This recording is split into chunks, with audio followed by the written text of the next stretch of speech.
Bismillahirrahmanirrahim. Assalamualaikum warahmatullahi wabarakatuh.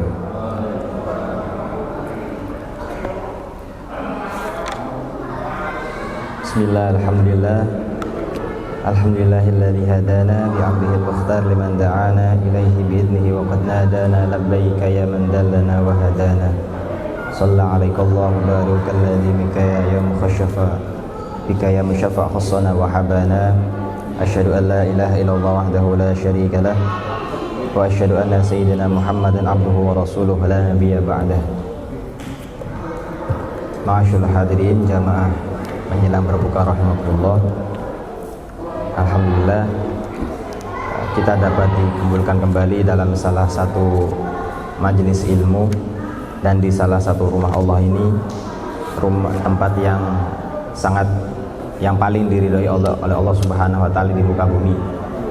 Berbanding kebalik dengan rumah dengan pasar. Jadi kalau kita bandingkan antara pasar dengan masjid, itu seperti langit dengan bumi. Kalau kata Rasulullah, paling buruknya tempat di muka bumi adalah pasar dan paling baiknya tempat di muka bumi adalah masjid. Tapi bukan berarti kita menjauhi pasar. Justru tempat yang buruk itu tempatnya setan. Bagaimana cara kita biar tahu bagaimana adab-adab kita di dalam pasar, seperti itu. Ma'asyiral hadirin rahimakumullah. Melanjutkan pembahasan yang kemarin, masih belum selesai ya Bapak Ibu, tentang kisah Nabiullah Musa alaihissalam bersama Nabiullah Khidir alaihissalam. Perjalanan spiritual mereka berdua yang sangat menakjubkan. Kemarin kita baru membahas separuh dari perjalanan, dari pertemuan dari kisah Nabiullah Musa beserta muridnya atau pembantunya, yaitu Yusha bin Nun. Untuk pertemuan Nabi Musa akan kita jelaskan insya Allah sampai selesai, semoga waktunya cukup. Sedikit mereview, kemarin kita sudah membahas tentang perjalanan spiritual Nabiullah Musa ketika Allah Subhanahu wa taala memerintahkan beliau untuk berguru kepada salah satu hambanya. Ketika itu salah satu muridnya Nabi Musa bertanya, "Wahai Nabi Musa, siapa orang yang paling cerdas? Siapa orang yang paling pintar di muka bumi?" Tanpa menyandarkan diri kepada Allah, Nabiullah Musa langsung berkata, "Ana a'lamu." Aku adalah orang yang paling pintar.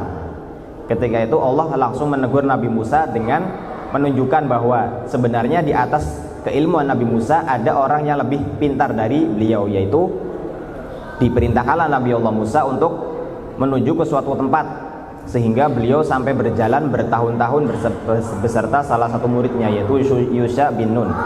Nah, pertemuan beliau diabadikan dalam Al-Quran surat Al-Kahfi dari ayat 60 sampai 82. Kita melanjutkan kisahnya.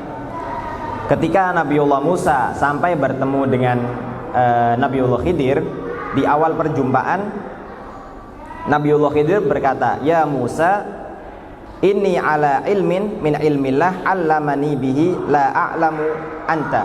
Wahai Musa, kamu yakin mau berguru sama aku?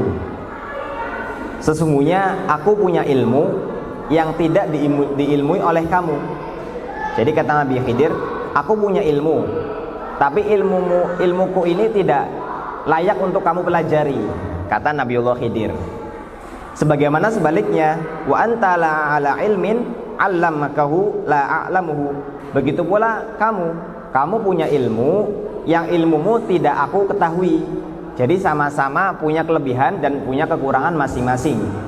Seperti gampangannya kita misalnya, ada tetangga kita yang mungkin menguasai ilmu matematika, tetapi tetangga samping menguasai ilmu kedokteran. Yang menguasai ilmu kedokteran belum tentu menguasai ilmu matematika. Begitu pula sebaliknya.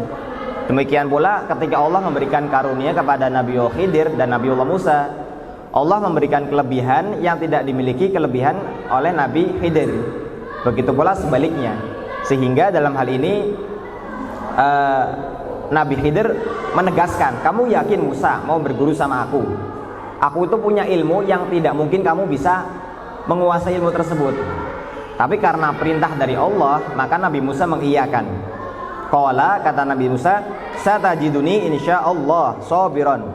wala a'si laka amra. Baik, aku akan menuruti semua perintahmu dan aku akan bersabar dari segala perintahmu wahai Khidir alaihissalam.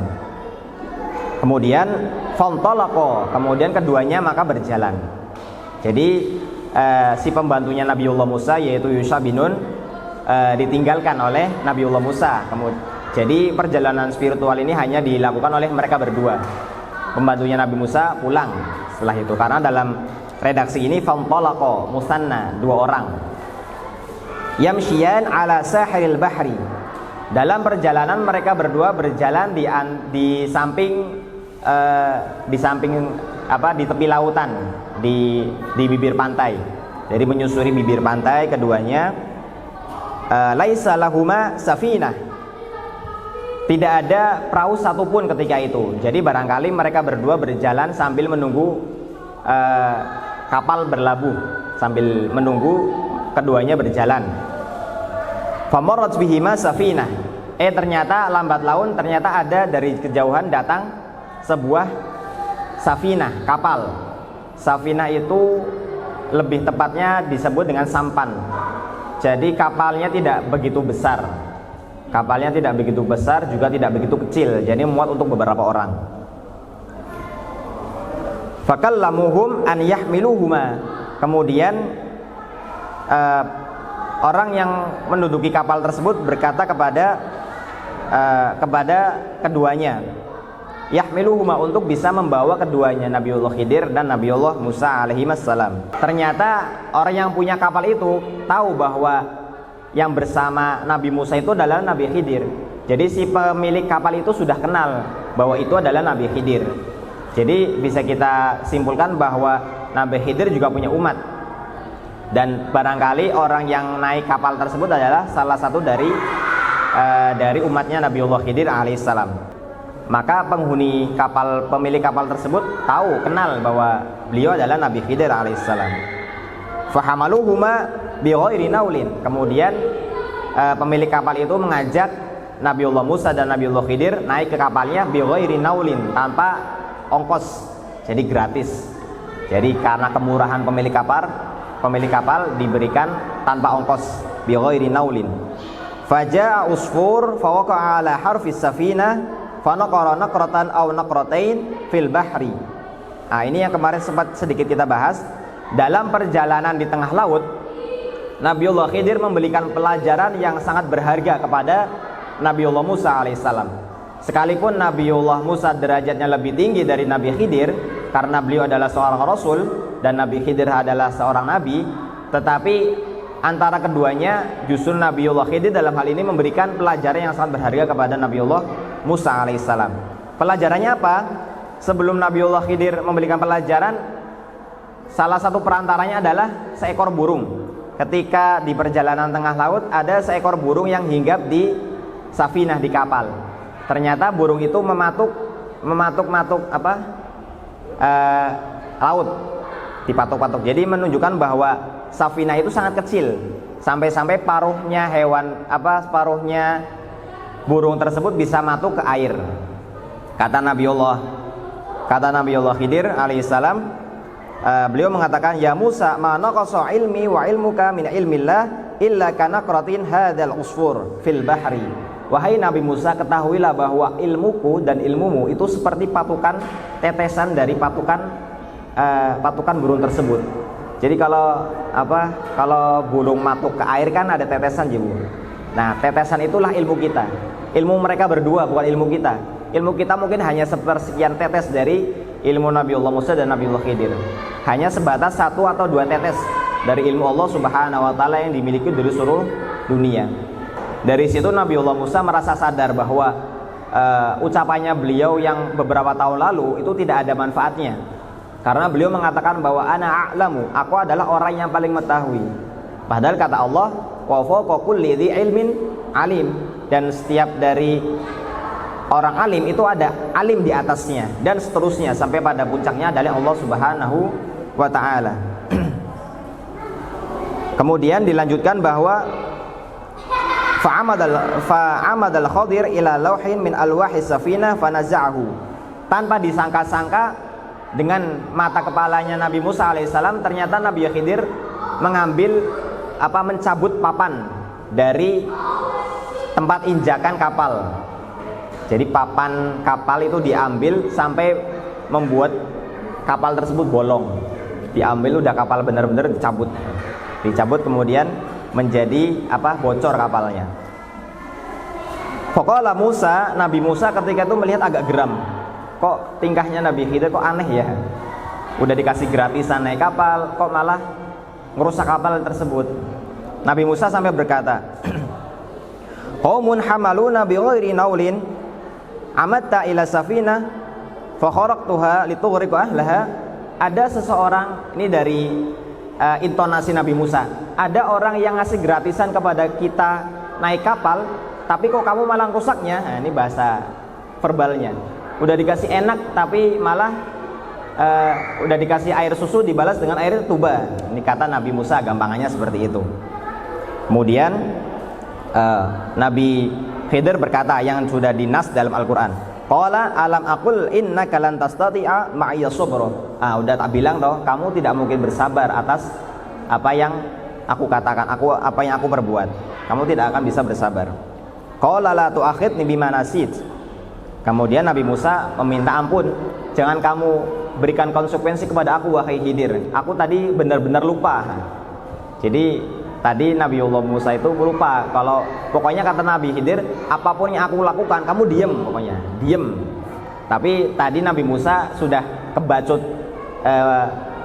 mengatakan hal demikian, maka kata beliau lupa. Jadi mohon Nabi Khidir jangan berikan aku konsekuensi, kata Nabiullah Musa alaihissalam.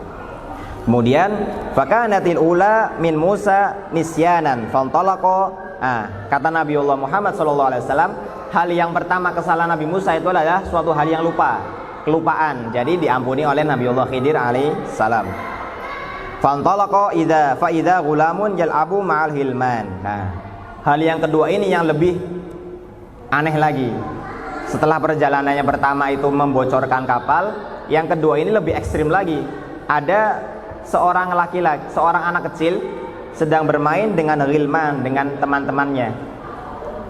Kemudian fa'akhadha al-Khidir ila ra'sihi min a'lahu faqatala'a ra'sahu biyadihi. Ini mungkin agak ekstrim. Kalau sebagian riwayat mengatakan bahwa cara mewafatkan Nabiullah Khidir kepada si anak kecil itu dengan cara mencabut nyawanya seperti mencabut nyawa malaikat Israel yang diperintahkan oleh Allah Subhanahu wa taala. Tetapi dalam hal ini ternyata hadis ini termaktub dalam Sahih Bukhari dan kita sangat husnudzon bahwa hadis ini sangat sahih. Kata Nabiullah Muhammad yang disabdakan dalam hadis ini, bagaimana cara mewafatkan Nabiullah Khidir kepada anak kecil tersebut? Fa'akhadhal Khidir bi ra'sihi. Nabi Khidir itu memegang kepalanya min a'lahu, dari atas. Kepalanya itu dicatok. Faqtala'a ra'sahu biyadihi. Kemudian dicabut kepalanya, putus kepalanya, Pak. Ngeri, Pak ya. Bagaimana kalau kita melihat dalam mata kepala, naudzubillah, kita melihat dengan mata kepala sendiri ada orang yang ternyata dicabut kepalanya di depan mata kita. Ekstrim banget. Dan itu yang melakukan seorang nabi. Kalau nggak kuat kita pasti sangat suudzon kepada orang tersebut. Orang soleh kok malah berbuat yang mungkar. Seperti itu. Dan kata Rasulullah seperti itu hadisnya. Faqatala'a ra'sahu biyadihi, dicabut kepalanya sampai putus. Faqala Musa, Nabiullah Musa kemudian berkata yang sudah dinas di Al-Qur'an, aqatalta nafsan zakiyatan bighairi nafs? Apakah kamu membunuh seseorang manusia yang tanpa sebab, yang tidak ada konsekuensi, tidak ada sebab akibat? Bighairi nafs di sini tanpa kisos. Jadi kalau hukum Islam itu kan membunuh harus dibunuh. Kemudian melakukan fal ainu bil ain wal udhuna bil udhun wasinna bisin dan sebagainya. Jadi kalau ada orang yang membunuh dalam hukum Islam harus dibunuh dengan sesuai perintah syariat Islam. Nah, bighairi nafs di sini maksudnya seperti itu. Anak kecil kan tidak punya dosa, tidak mungkin membunuh seseorang. Jadi Nabi Musa menyimpulkan bahwa ulahnya Nabi Khidir ini sudah kebangetan. Anak kecil yang tidak punya dosa kok tiba-tiba dibunuh seperti itu. Kemudian faqala alam aqul laka innaka lan tastati'a ma'iya sabra. sudah aku katakan kedua kalinya, kamu tidak mungkin bisa bersabar bersamaku. Di sini sudah ditegaskan dua kalinya oleh Nabi Khidir alaihissalam. Bahkan kata Ibnu Uyainah dikatakan wahada aukat, ini adalah penegas dari ucapannya Nabiullah Khidir yang kedua kalinya. Karena di sini ada lafaz alam aqul laka, sudah aku katakan kepadamu berkali-kali. Jadi Nabi Khidir juga bisa ngegas kalau kita mungkin membahasakan dengan bahasa kita, sudah ditekankan. Kemudian fantalaqa hatta idza atai ahla qaryah istat'ama ahlaha fa abau ayyudhayyifuhuma fawajada fiha jidaran yuridu ay yanqadha fa aqama. Kemudian setelah mereda peristiwa tersebut, tidak diceritakan bagaimana kejadian pasca wafatnya anak tersebut, bagaimana cara nguburnya, bagaimana keadaan orang tuanya. Tapi di sini ada hikmah karena memang setelah ini akan dikisahkan oleh Nabi Khidir dalam ayat selanjutnya. Alhasil singkat cerita bahwa peristiwa selanjutnya yaitu ketika Nabi Khidir masuk ke sebuah kampung, yang kampung tersebut banyak orang yang tidak suka berderma alias pelit. Kemudian sampai-sampai melihat bangunan yang mau roboh pun tidak mau dibangun oleh satupun penghuni tersebut. Jadi dari sangat menditnya penghuni tersebut tidak mau memberikan tenaganya untuk membangun bangunan tersebut. Padahal bangunan itu adalah milik anak yatim. Dengan perintah Allah, maka Nabiullah Khidir mendirikan bangunan yang sudah miring dengan hanya pegangan tangan. Jadi kembali ke seperti semula. Nah, seperti itu. Kemudian kata Nabiullah Musa alaihissalam, qala al-Khadir biyadihi faqama faqala Musa law syi'ta latakhadta 'alaiha ajra. Kata Nabi Musa, kok kamu nggak ngambil upah dari kerja kerasmu tadi, udah mendirikan bangunan yang sudah roboh, nggak minta upah. Kata Nabi Khidir, qala hadza firaqu baini wa bainak. Ini adalah perpisahanku dengan kamu. Nah, sudah 3 kali. Yang ke-1 dan kedua ngasih kritikan, yang ketiga ngasih komentar. Komentarnya, kok kamu nggak ngasih minta upah kepada atas kerja kerasmu sudah mendirikan bangunan yang sudah hampir roboh. Kemudian kata Nabiullah Muhammad SAW dalam redaksi terakhir, qala Nabi SAW, yarhamullahu Musa, sesungguhnya semoga Allah Subhanahu wa taala merahmati Nabiullah Musa alaihissalam. Lawadidna law sabara hatta yuqassa alaina min amrihima. Kita itu sebenarnya pingin, kata Nabi Muhammad, kita pengen kalau seandainya Nabi Musa mau saja bersabar sedikit lagi, maka kita akan bisa mendapatkan kisah-kisahnya lebih banyak daripada 3 peristiwa tadi. Tapi karena banyak komentar dari Nabiullah Musa, cukup 3 saja yang dinas dalam Al-Quran. Jadi kalau seandainya Nabi Musa mau sedikit diam saja, maka mungkin aja lebih dari 20 kisah dalam Al-Quran yang sangat spektakuler yang bisa kita ambil hikmahnya. Ini karena waktu hampir selesai. Berapa nih? 4 menit lagi. Nah, jadi kita sampaikan singkat saja di balik hikmah dari apa yang dilakukan oleh Nabi Khidir alaihissalam. Hikmah yang pertama rahasia yang pertama yaitu ketika Nabiullah Khidir alaihissalam membolongi atau membocorkan kapal tersebut karena ada salah satu orang yang fasik ingin merebut kapal-kapal yang bagus. Jadi kapal itu ada banyak. Seorang pencuri tentu akan mengambil barang yang lebih bagus dari barang-barang yang lain. Jadi para perompak kapal itu ingin mengambil kapal-kapal yang bagus. Ketika melihat kapal yang ditumpangi Nabi Musa dan Nabi Khidir, tidak tertarik. Kenapa? Kapalnya bolong. Jadi hikmahnya itu, kapalnya bolong maka tidak diambil oleh para perompak. Kemudian hikmah yang kedua, kenapa Nabiullah Khidir sampai tega-teganya mengambil nyawa si anak yang tidak berdosa? Karena takdir yang tertulis di Lauhil Mahfuz, kata Allah Subhanahu wa taala, anak tersebut akan menjadi orang yang kafir, yang akan menjerumuskan kedua orang tuanya ke dalam kekafiran. Oleh karena itu, Nabi Khidir diberikan wewenang untuk mendahulukan takdir, yaitu mencabut terlebih dahulu anak tersebut, kemudian akan menggantinya dengan anak yang lebih soleh dari anak yang tadi wafat. Kemudian hikmah yang ketiga, peristiwa yang ketiga yaitu ketika Nabiullah Nabiullah Khidir membangun kembali bangunnya hampir roboh karena di bawah bangunan tersebut ada harta karun, ada harta peninggalan dari ayahnya yang sudah wafat. Kalau seandainya bangunan itu roboh, maka akan terlihat harta yang dipendam oleh ayahnya. Karena penduduk tersebut orangnya cukup medit, jadi kalau lihat harta sedikit itu langsung diambil, langsung direbut. Jadi kalau roboh kan otomatis kelihatan petinya mungkin, kemudian berebut barangkali seperti itu. Oleh karena itu, dengan hikmah yang dimiliki oleh Nabi Khidir, ditegakkanlah kembali bangunan tersebut sehingga tidak dapat terlihat oleh penghuni kaum tersebut. Mungkin ini dapat kami sampaikan, semoga bermanfaat. Syukran ala husni ihtimamikum. Astaghfirullah min qaulin bila amalin. Wassalamualaikum warahmatullahi wabarakatuh.